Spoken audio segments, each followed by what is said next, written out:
Mimi nimesikia jamaa anasema hapo Singapore. Sasa mimi nataka niwaulize, tukijenga nyumba ya ghorofa 10 hapa ni Singapore si Singapore? Nyinyi mnaona hiyo soko inakaa kama ya watu wa reja ama inakaa kama watu wako na akili? Sinakaa kama watu wako na chonjo ama namna gani? Ndio mimi nataka niwaeleze watu wa hapa Mogotio na watu wa Baringo.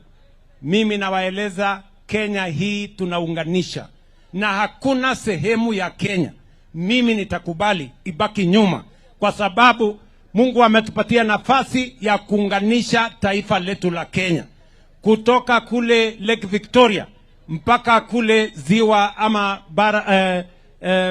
Indian Ocean, kutoka kule Lake Turkana mpaka mahali Kenya inaishia kule Lake Magadi. Sisi wote ni team moja, ni taifa moja, na hakuna mahali Kenya itawachwa nyuma.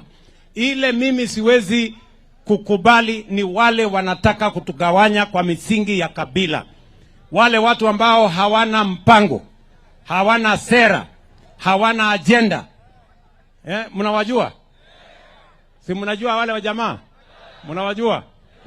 Wale wakikuja hapa kwenu mtawasikia atasema Kasongo, one time, Masgo. Hawajui barabara inajengwa namna gani, hawana mpango ya affordable housing, hawana mpango ya market, hawana mpango ya hostel, hawana mpango ya barabara, hawana mpango yoyote. Mimi nataka nikuulize wewe mtu ya Mogotio. Wewe ukipatiwa nafasi ya kuchagua, nyinyi watu wa huku Mogotio, nyinyi mnachagua mtu kwa sababu wako na sura mzuri ama kwa sababu anajua kufanya kazi?